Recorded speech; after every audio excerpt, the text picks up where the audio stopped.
반갑습니다. 오늘은 사도행전 말씀, 사도행전 4장 21절, 22절, 두 절의 말씀입니다. 사도행전 4장 21절, 22절까지의 말씀이겠습니다. 자, 읽어드릴게요. 관리들이 백성들 때문에 그들을 어떻게 처벌할지 방법을 찾지 못하고 다시 위협하여 놓아 주었으니 이는 모든 사람이 그 된 일을 보고 하나님께 영광을 돌림이라. 이 표적으로 병 나은 사람은 40여세나 되었더라. 아멘. 여러분, 오늘 본문은 누가 보아도 여러분 다 보아도 수미상관의 본문이라는 사실을 알게 됩니다. 수미상관, 우리 늘 자주 얘기하는 거잖아요. 그렇죠? 위와 아래가 똑같은, 그리고 그 가운데를 감싸고 있는 그 구조, 문학적 구조 얘기하는 겁니다. 나보기와 엮여 가실 때는 말없이 안 보내드리 오리라. 그렇게 얘기하죠. 그 다음에 제일 마지막에 뭡니까? 나보기가 엮여 가실 때는 죽어도 아니 눈물 흘려오리라. 이렇게 탁 위아래로 감싸는, 그것이 바로 수미상관이라는 본문이라고 제가 얘기했습니다. 성경에서 굉장히 자주 쓰는 본문이죠. 22절이 그렇잖아요. 이 표적으로 병 나은 사람은 40여세나 되었더라. 자, 이 병 나은 사람 도대체 누굽니까? 사장에는 안 나오거든요. 사장에는 베드로가 설교하고 계속 그 변론한 얘기가 나오는데, 이 어디 나오면 3장 초에 나온 얘기예요. 3장 초에. 그러니까 3장 초에 안진뱅이가, 나면서 안진뱅이 된 자를 미문 앞에서 고치는 이야기가 나오는데, 이제서야 마무리를 짓는 거예요, 그 이야기를. 그러니까 이 3장과 4장 20절까지 얘기는 거의 한 얘기다, 이 똑같은 얘기다, 이 얘기죠. 왜? 수미상관은 이 빵으로, 샌드위치 빵으로 이 가운데 있는 얘기를 강조하는 얘기이기 때문에 그렇습니다. 그러니까 안진뱅이를 일어나게 한 그 사건은 바로 이 가운데 있는 이야기와 같다. 그럼 가운데 있는 이야기는 뭡니까? 바로 베드로와 요한의 이야기가 되겠습니다. 베드로와 요한의 이야기가 곧 나면서 안진뱅이 된 자를 일으켜 세우는 얘기다. 그것이죠. 여러분, 나면서 안진뱅이가 된 사람을 일으키는 얘기는 그럼 무엇입니까? 그러면 안에 있는 얘기를 알겠죠? 그거는 한계를 벗어나는 일, 한계를 넘어서는 일이라고 이야기할 수 있겠습니다. 그렇죠. 안진뱅이가 일어났다는 건 한계를 벗어나는 겁니다. 여러분, 이 한계라는 거에 대해서 오늘 좀 이야기를 그래서 해보려고 합니다. 한계, 이것을 아는 것과 한계, 이것을 느끼는 것은 매우 다른 이야기입니다. 다시요. 한계를 아는 것과 한계를 느끼는 것은 달라요. 왜냐면 한계를 아는 것은 굉장히 문자적인 얘기요. 이건 이성적인 구조, 이성적인 얘기. 그리고 또한 한계를 안다는 건 괜찮아요. 삶에 있어서 도움이 될 때가 많습니다. 왜냐면 한계를 알고 인정할 때 우리는 그 한계를 때로는 넘어서기도 하고 때로는 한계를 돌아서 더 좋은 것을 발견하기도 합니다. 자, 예를 들면 이런 거죠. 우리는 아무리 우리가 우사인 볼트만큼 빨라도, 우사인 볼트만큼 안 빠르지만 우사인 볼트만큼 빨라도 치타처럼 빨리 달릴 수는 없어요. 이건 우리가 갖고 있는 한계예요. 그럼 어떻게 하면 됩니까? 자동차 만들면 돼요. 자동차 만들어서 빨리 가면 돼요. 오토바이 만들면 돼요. 여러분, 우리가 마이클 조던처럼, 죄송합니다, 제가 마이클 조던 세대입니다. 마이클 조던처럼 오래 떠있을, 한 1.5초 떠있을 수 있대요. 마이클 조던처럼 오래 떠있을 수 있어도, 채공 시간이 길어도 우리는 1분을 날 수는 없습니다. 우린 새가 아니기 때문입니다. 그것이 우리가 갖고 있는 한계. 그럼 어떻게 하면 되느냐? 빨리 비행기 만들고 헬리콥터 만들어서 한계를 뛰어넘으면 되는 겁니다. 이게 바로 한계를 아는 거죠. 한계를 아는 거. 한계를 아는 거는 이것처럼 그렇게 문제가 없어요. 중요한 건 무엇이냐면 한계를 느끼는 것인데, 한계를 느끼는 것은 굉장히 감정적인 것이요, 정서적인 것이요, 절망적인 것이요, 고통스러운 것이요, 그래서 우리를 파괴하는 일이 됩니다. 우리 한계를 느낄 때 얼마나 속상해지는지 몰라요. 제가 바로 어제 일입니다. 따끈따끈한 일인데, 하나님 늘 이렇게 설교를 위해서 저의 인생을 그렇게 파괴시켜 가시는 분입니다. 어제 제가 한계를 느꼈잖아요. 너무 거대한 한계를 느꼈습니다. 아니, 제가 컴맹인데, 약간 컴맹이었는데, 컴퓨터로 잘 할 수 있는 게 없어요. 문서나 좀 만들 줄 알지, 컴퓨터를 잘 못해요. 근데 여러분, 개척교회를 한다는 건 뭐냐면, 다 해야 된다는 거예요. 다 해야. 영상도 찍어야 되고 영상도 만들어야 되고 저 그런 관심이 없었거든요, 전혀.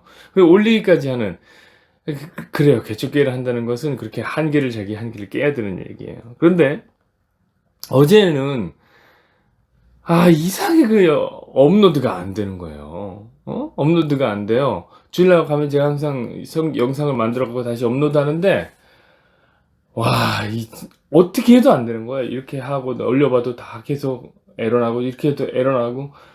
그래서 제가 이게 내 컨맹했던 내 한계구나 이 생각을 하고 찾아봤는데 남들은 다 올라가는 거예요. 저는 뭐 유튜브 상에서 안 올라가는 줄 알았는데 그러니까 너무 속상한 거 있죠. 이거 왜 안 올라가지? 제가 또 하나에 집중하면 딴 걸 잘 못하는데 어제 하루 종일 그거 붙잡고 이거 왜 안 되지, 안 되지. 결국에 안 올라갔습니다.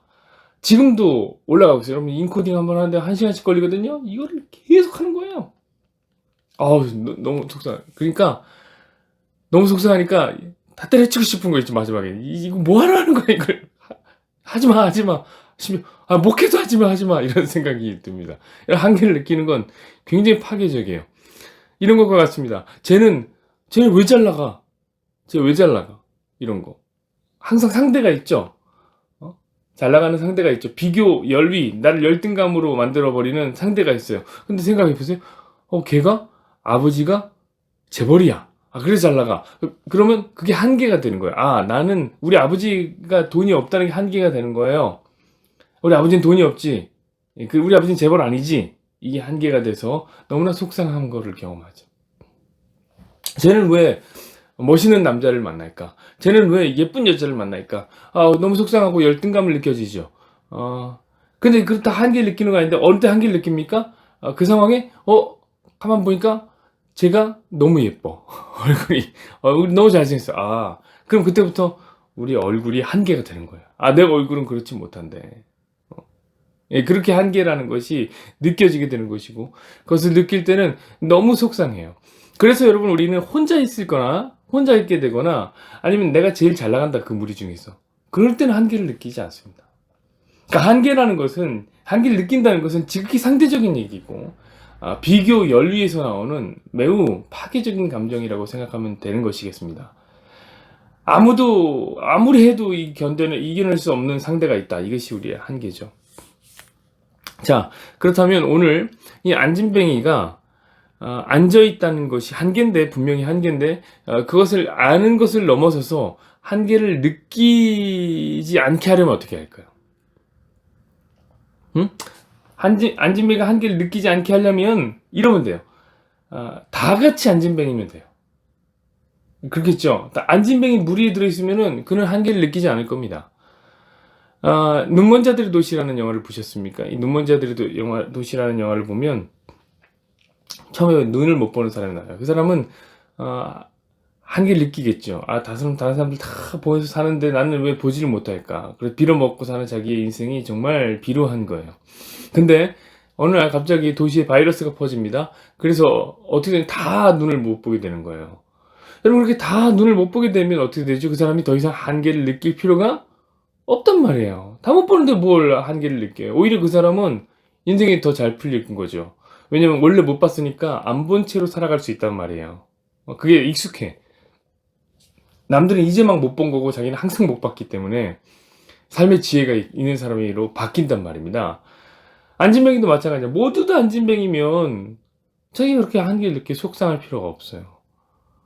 아니면 혼자 있으면 그런 생각을 할 필요가 없어요. 근데 이 안진뱅이가 한계를 느낀 것은 무엇이냐면 이 안진뱅이가 성전 미문 앞에 앉아 있었다는 거죠.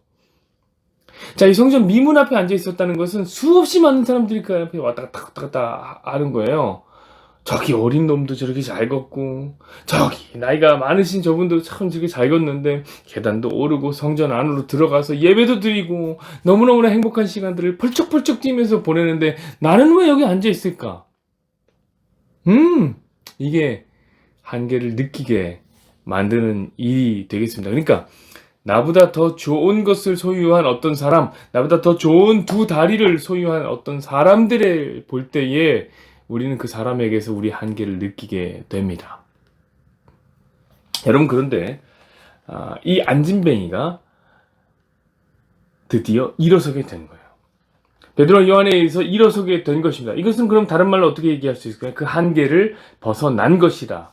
한계를 뛰어넘은 것이다. 이렇게 이야기할 수 있겠습니다. 너무 좋았어요. 그래서 본인도 뛰어놀고 자기도 그렇게 부러웠던 사람들처럼 하나님을 찬양하고 성전 안으로 들어가서 예배드리고 난리가 났단 말입니다.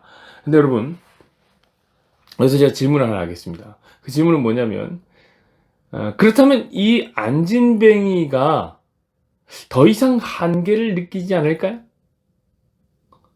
또 다른 한계는 없을까요? 여러분, 우리는 안진뱅이가 일어선 것을 너무나 좋아해요. 그리고 너무 감동하죠. 그리고 거기에 너무 많은 초점 맞춰요. 그래서 안진뱅이가 일어난 다음은 생각을 안 해요. 여러분, 안진뱅이가 일어난 다음에 또 다른 한계가 없었을까요? 아니에요, 여러분. 비교 열의라는 것은 끝도 없이 찾아오는 겁니다. 끝도 없이 찾아오는 거. 특별히 이 사람 안진뱅이는 엄청난 열등감이 있었을 거예요. 사는 동안 너무 힘들었을 거예요. 한계를 많이 느꼈을 겁니다. 왜냐면 이 사람은 40년 동안, 오늘 본문에 계시죠. 40년 동안 일어나 본 적이 없는 사람이에요. 그럼 이 사람이 정기적인 교육을 받았겠습니까? 일반적인 사람들과 함께? 교육받은 게 없어요. 그럼 이 사람이 살면서 돈이라도 제대로 모았겠습니까? 아니, 구걸해서 사는데 무슨 돈을 모읍니까? 게다가 이 사람은 갖고 있는 기술이라고 구걸하는 기술밖에 없어요. 아니, 도대체 삶을 어떻게 살아가죠? 여러분, 그 교도소에 평생 있었던 사람들 있잖아요. 그 사람들은 교도소가 더 편해요. 교도소 밖에 나가면 더 힘들어요. 타입 부적응자가 됩니다. 그래서 여러분, 그 쇼생크 탈출 혹시 영화 못 보셨습니까? 쇼생크 탈출 보면 거기서 무기수로 살던 사람이 나가게 되죠. 모범수가 되어서 나가게 돼요. 나가자마자 뭐 하냐? 삶의 부적응이 되어서 다시 죄 짓고 들어와요. 아우, 난 여기가 편해 하면서 아는 거죠. 바로 그것입니다. 바로 그것이에요. 응? 여러분, 평생 앉아 있었다는 것이 또 다른 감옥이 되는 거고, 평생 앉아 있었다는 것이 또 다른 한계가 되는 것입니다. 여러분, 빠삐용이 그 유명한 마지막에 그 이야기 있잖아요. 빠삐용이 마지막에 그 악마의 섬을 벗어나는 그때에 나는 여기서 자유를 찾으러 간다 그러면서 친구한테 너도 같이 뛰어내리자, 이 절벽에서. 그 얘기하잖아요. 그래서 자기는 펄쩍 뛰어내리려고 하는데 이 친구는 안 간다고 합니다. 자기는 두려워서 안 한다. 그래서 걔가 그래 나는 자유를 찾으러 간다고 펄쩍 뛰어내면서 빠삐용이 그때 그 친구가 한 대사, 그 유명한 대사 있잖아요. 당신이 이 섬을 빠져나가는 것은 얼마든지 할 수 있지만 당신의 감옥으로부터 벗어나지 못하면 당신은 여전히 갇혀 있는 것이오. 그 얘기. 유명한 얘기. 그렇습니다. 한계라는 것은 그렇게 작동하는 거예요. 여전히 또 있어요, 또. 그러니까 진짜 한계를 찾아서 넘어가야 된단 말이에요. 그렇게 안 하면 우리는 또 다른 비교 열의에 빠지고 또다시 한계를 느끼면서 절망할 수밖에 없게 됩니다. 여러분, 도대체 어떻게 해야 될까요? 어떻게? 저는 베드로와 요한에게서 배울 수 있다고 생각합니다. 왜? 같은 얘기니까. 여러분, 베드로와 요한은 한계가 없는 사람일까요? 그렇지 않단 말이에요. 이 사람도 역시 한계가 있는 사람, 너무 많은 사람이에요. 베드로와 요한은 어부입니다. 지적인 한계가 있어요. 이 사람도 많이 배운 사람이 아니에요. 늘 지적인 한계가 있습니다. 근데 한 13절 한번 보실래요? 4장 13절 이런 얘기가 있습니다. 그때 베드로와 요한이 담대하게 말함을 보고 그들을 본래 학문 없는 범인으로 알았다가 이상히 여기며, 자, 이상히 여겼다는 건 뭐냐면 이들이 갑자기 말을 잘하고 뭔가 학문적으로 뛰어난 사람처럼 보였다, 이런 거 아니겠습니까? 그러니까 학문의 지적인 한계를 그가 뛰어넘었다는 거죠. 그리고 이들은 감정적인, 정서적인 한계도 있었습니다. 그 한계는 뭐냐면 굉장히 두려움을 많이 받는 사람들이라는 거죠. 그렇죠. 식민지에서 살다 보면 너무너무 두려울 거예요. 모든 삶이. 자, 예수님이 잡혀가시던 밤에 제자들이 보여줬던 그 자신들의 정서적 한계를 보란 말이에요. 너무 두려워서 스승이 잡혀가는데도 도망가고 있단 말입니다. 근데 그들이 어떻게 그 한계를 뛰어넘습니까? 한 19절 보세요. 베드로와 요한이 대답하여 이르되 하나님 앞에서 너희의 말 듣는 것이 하나님 말씀을 듣는 것보다 옳은가 판단하라. 확 뛰어넘죠. 그 두려움을. 이제는 대제사장 앞에서도 막 당당하게 얘기하는 거예요. 얼마 전에 예수님을 죽인 그 사람 앞에서도 뛰어넘는 거예요. 그렇다. 그러니까 한계를 뛰어넘는 사람으로서 존재하고 있는 거죠. 여기서 보면. 그렇다고 여러분, 베드로와 요한에게 한계가 없는 건 아닙니다. 여전히 한계가 있어요. 어떤 게 없습니까? 돈이 없어요, 그들에게는. 내게 은과 금이 없다고 얘기했잖아요. 그들에게 뭐가 없습니까? 권력이 없어요. 그들은 잡혀 있었습니다. 이 베드로와 요한은 잡혀 있을 사람이지 대제사장처럼 잡을 수 있는 권한이 없는 사람이에요. 그들은 없는 사람이었다고요, 여전히. 또한 그에게는 무엇이 없습니까? 지혜가 없어요. 지식이 없어요. 바울 같은 대사도에 비하면 아는 게 없는 사람입니다. 그러니까 여전히 그들은 한계를 느끼기에 충분한 사람들이었습니다. 그런데 여러분, 베드로와 요한은 오늘 본문에서 한계를 느끼는 사람으로 등장하지 않아요. 오히려 한계를 초월하면서 존재합니다. 아니, 어떻게 수없이 많은 비교 열위를 갖고 있는 이 사람들이 열등감을 갖고 있어도 충분한 이 사람들이 그것을 넘어서는 것입니까? 여러분, 우리는 거기에 집중해야 돼요. 그때 진짜 한계를 넘어갈 수 있어요. 도대체 이 베드로와 요한이 어떻게 자신이 갖고 있었던 부족함, 결함, 결핍을 뛰어넘어 한계를 넘어서는 자로 존재할 수 있었을까? 그것은 그들이 예수님을 소유하고 있었기 때문에. 그리고 그 예수님이 다른 어떤 것들보다 뛰어난 절대적인 소유, 절대적인 가치라는 것을 그들이 알고 믿었기 때문에 다른 것들에게 비교 열의를 느낄 필요가 없었던 겁니다. 우리가 잘 아는 그 6절의 고백, 3장 6절의 고백. 베드로가 이르되 은과 금은 내게 없거니와 내게 있는 것을 내게 주노니 나사렛 예수 그리스도의 이름으로 일어나 걸으라 하고, 바로 이것입니다. 그에게 은과 금이 없다는 한계는 인정해야 되는 얘기였지 그것을 느낄 필요는 없는 얘기였어요. 왜냐하면 예수 그리스도라는 절대 가치가 있기 때문에 그들은 한계를 느낄 이유가 없었습니다. 그들은 권력이 없었고 그들은 지혜가 없었지만, 그래서 권력이 없어도 잡혀갔지만 예수 그리스도를 여전히 소유하고 있기 때문에 그들은 한계를 느낄 필요가 없었고, 실제로 21절, 우리 4장 21절에 보니까 관리들이 백성들 때문에 그들을 어떻게 처벌할지 방법을 찾지 못하고 다시 위협하여 놓아주었으니 그 예수 이름을 갖고 있었다는 그 자체가 감옥이라는 한계를 뛰어넘게 하는 힘을 발휘하기도 했습니다. 여러분, 바로 이런 것 같아요. 예수님이 가장 소중한 가치가 될 때 우리는 한계를 느끼지 않게 됩니다. 여러분, 예수님이 로얄 스웨트 플러시라면 내가 원페어를 갖고 있지 못하다고 해서 한계를 느낄 필요는 없어요. 다른 어떤 좋은 것, 풀하우스를 갖고 있지 못하다고 해서 한계를 느낄 필요 없어요. 제일 좋은 가치가 있다면, 절대 가치가 있다면 나머지 것은 다 그냥 넘어가는 거예요. 그 예수 그리스도를 소유한 사랑하는 여러분, 그럼에도 불구하고 우리가 여전히 우리의 삶에서 한계를 느끼고 절망을 느끼고 결핍을 느낀다면 저는 아마 둘 중에 한 개라고 생각합니다. 첫 번째는 뭐냐면, 우리가 여전히 이 예수 그리스도를 절대 가치로 느끼지 있지 못하다는,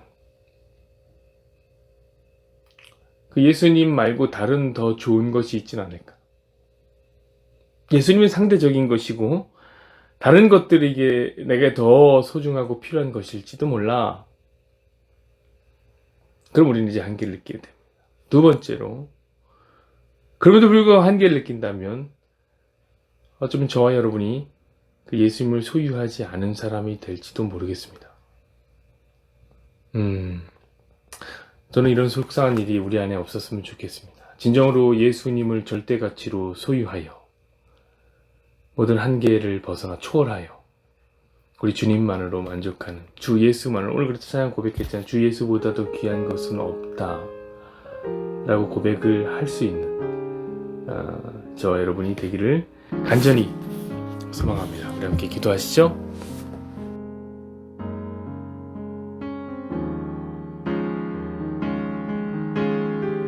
여호와는 내게 복을 주시고 너를 지키시기를 원하며, 여호와는 그의 얼굴을 내게 비추사 은혜 베푸시기를 원하며, 여호와는 그 얼굴을 내게로 향하여 드사 평강 주시기를 원한다.